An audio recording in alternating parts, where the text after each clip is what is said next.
Welcome to Global Truth Podcast with Dr. Nasir Baig. On February 28, 2026, the world shifted on its axis.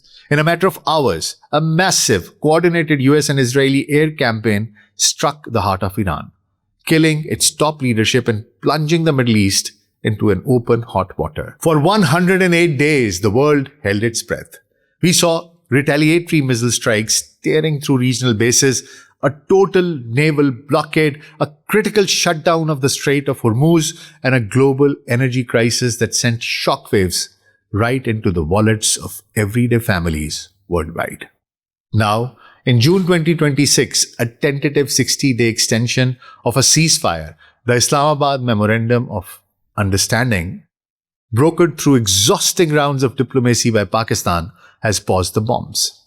The naval blockades are lifting, and the oil is starting to flow again.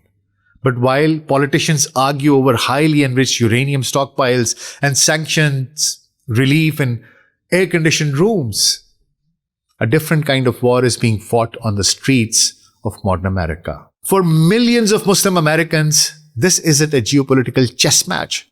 It is an intimate daily tightrope walk of survival, identity, and profound grief.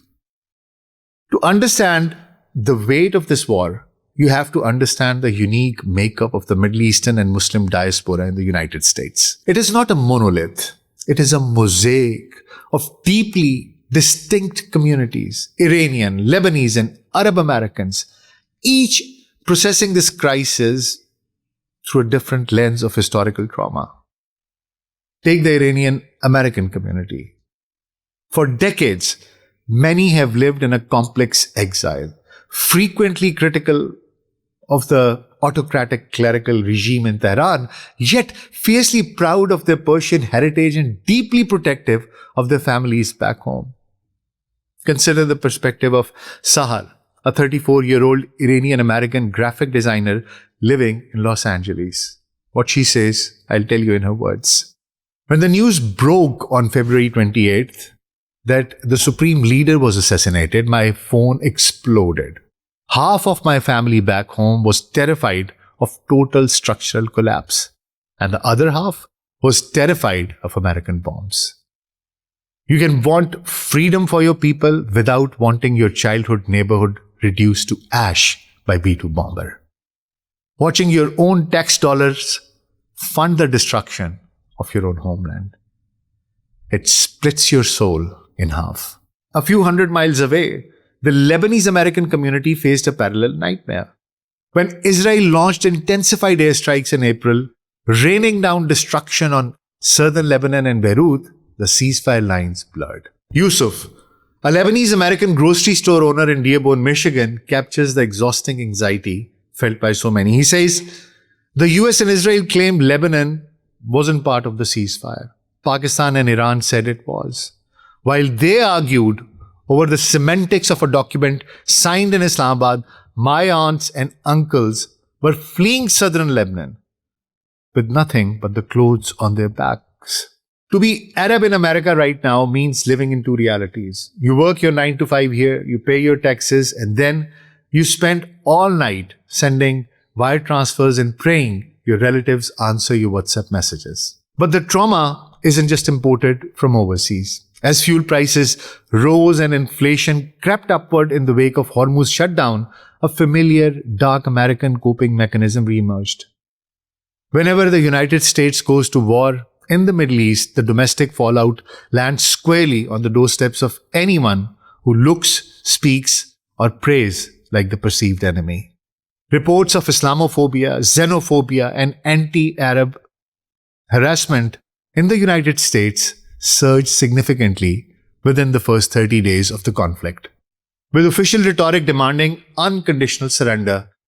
Early in the war, the cultural temperature skyrocketed. Amina, a university student and community organizer in Chicago, describes what it feels like to navigate this environment. What she says is, it's like a switch flip in the public consciousness. Suddenly, you aren't just your neighbor or their classmate. You are a walking proxy for a foreign adversary. I've had people yell at me at gas stations, blaming me for the price of fuel. I've had classmates ask me if I support the bombing of US bases or not. You are forced to constantly audit your own safety. Do I take the subway tonight? Do I wear a hat over my hijab? You become hyper visible and completely invisible at the same time. This atmosphere breeds a psychological burden known as the trope of dual loyalty. The structural suspicion that Muslim Americans are inherently more loyal to a global community or a foreign state than to the country they call home. It is a trap that forces a community into a defensive posture, demanding they perform absolute patriotism just to earn basic safety. During the 108 days of active combat, institutional pressures mounted across the country.